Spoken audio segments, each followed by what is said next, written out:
Good morning student.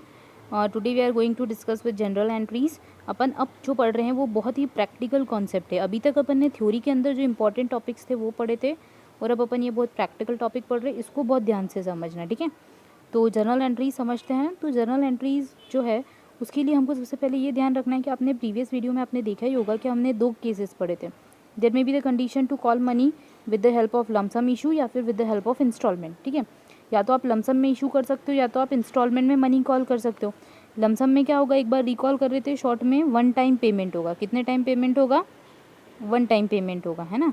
One time payment means 10 rupees का share है तो आप एक साथ में कितने रुपए मांग लोगे? 10 rupees. Next is instalment payment. Instalment payment जो होता है उसके अंदर क्या कंडीशन हो जाती है कि you are just calling the share या फिर you are just calling the amount in parts. Means अगर जस्ट अज्यूम वो 10 रुपीज़ का ही एग्जाम्पल लेते हैं तो आप फर्स्ट टाइम कितने रुपए मांग रहे हो? 2 रुपीज़। आप कुछ भी मांग सकते हो, ठीक है।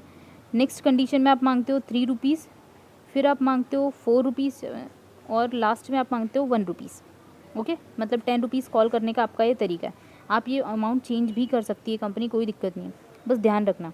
Lump sum issue is the issue where you have to pay the amount at one time only, and in instalment cases it would be the requirement of company that as and when they would call you, you have to pay that. Okay, तो ये तो conditions हो गई। अब ध्यान रखने वाली बात है कि कब कितनी जर्नल एंट्रीज बनती है, ठीक है। तो हम बात करते हैं कंपनी के केस में। तो जस्ट अज्यूम यहाँ पे कंपनी है and here are the shareholders, ठीक है। यहाँ पे कंपनी है, शेयर होल्डर से जल्दी से बताओ शेयर होल्डर किसको पैसे देंगे? कंपनी को, है ना। किसको पैसे देंगे? कंपनी को। तो कंपनी का जो बैंक का बैलेंस है, काय का बैलेंस है? बैंक का या कैश का, वो इंक्रीज होगा कि डिक्रीज? इंक्रीज, सीधी सी बात है। अगर आपको कोई पैसे देगा तो आपका पॉकेट में कैश जो है वो इंक्रीज होगा कि डिक्रीज? इंक्रीज होगा।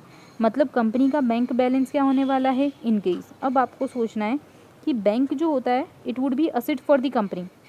किसी के लिए भी बैंक हमेशा हमारे लिए क्या होता है? Assets. And assets increases on debit side.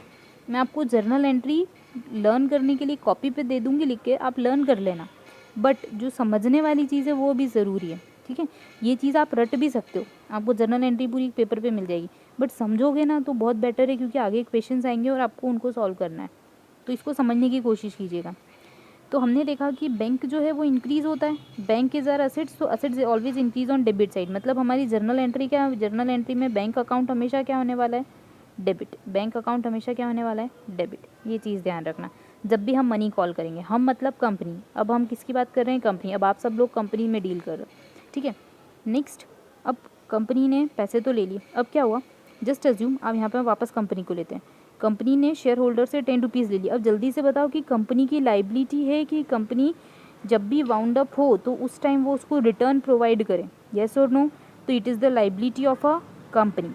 या फिर हम ये भी बोल सकते हैं कि that 10 rupees had been invested by a person, तो it would be their investment.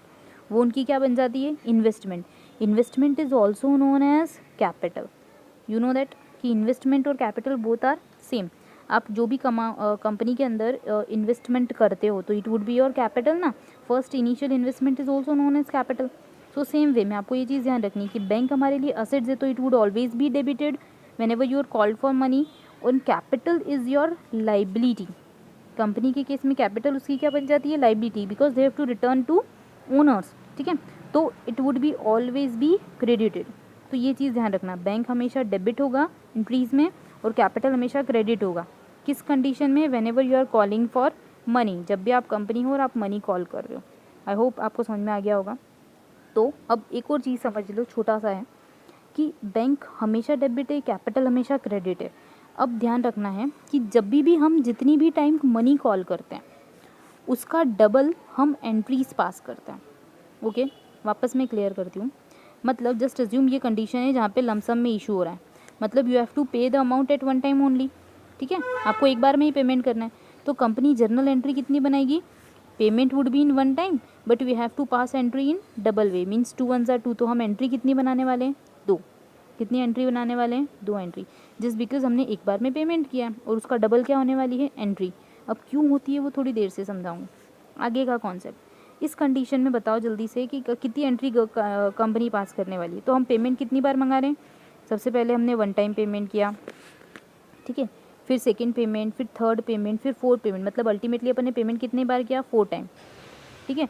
इसका जस्ट डबल हम क्या करने वाले हैं, एंट्री पास करने वाले हैं। मतलब इसमें अपन जो टोटल एंट्री कितनी लिखने वाले हैं, 4 2 ज़ा 8। आई होप समझ में आ गया होगा, ठीक है।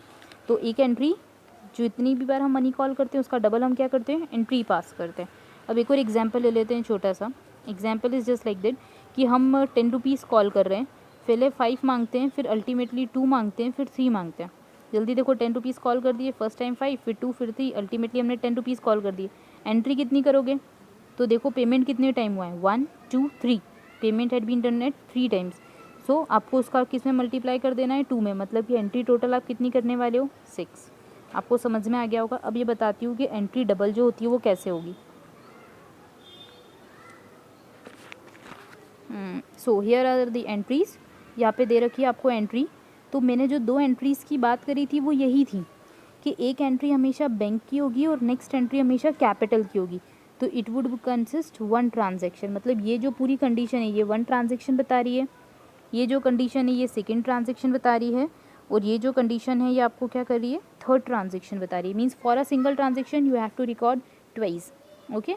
तो जब भी आप एप्लीकेशन के पैसे मांगोगे तो उस टाइम क्या जनरल एंट्री करोगे, bank account debit to share application. अब आपको समझ में आ गया होगा कि why we had debit our bank account, जिस because bank is increasing and with respect to application as we had calling for application money, तो हमने एप्लीकेशन को क्या कर दिया, credit. Simultaneously share application account is debit to share capital, ठीक है। Application अब जो हमने मांगी थी वो हमने क्या कर दी, कैंसिल, और वो सारे पैसे काय में ट्रांसफ़र कर दिए, कैपिटल अकाउंट में। ये हमारे लिए लाइबिलिटी क्रिएट हो गई। तो एप्लीकेशन से एप्लीकेशन कैंसिल, तो सीधे एंट्री क्या बन गई, बैंक टू कैपिटल। बट हम बनाते नहीं हैं, हम ड्यूअल एस्पेक्ट फॉलो करते हैं। नेक्स्ट अलॉटमेंट में भी सिंपल है। सबसे पहले शेयर अलॉटमेंट की बात करते हैं, तो share allotment account debit to share capital and next entry would be bank account debit to share allotment, जब भी हमको पैसे रिसीव हो जाते हैं। थर्ड इज़ फर्स्ट कॉल की एंट्री, तो share first call account debit to share capital. अब इसके बाद जो अगली एंट्री बनेगी वो क्या बन जाएगी, bank account debit to share first call, ठीक है।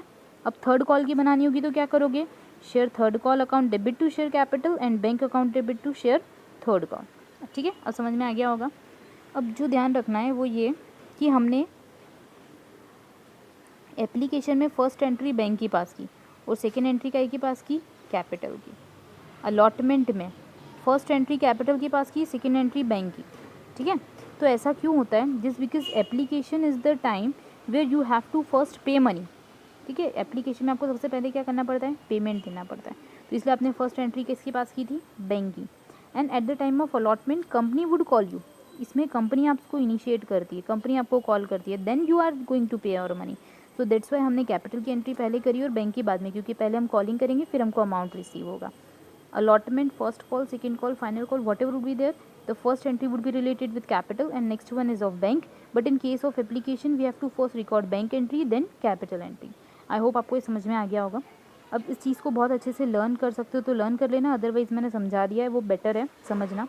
हम अब इसके प्रैक्टिकल क्वेश्चंस जो है वो नेक्स्ट लेक्चर में सॉल्व करेंगे। Thank you.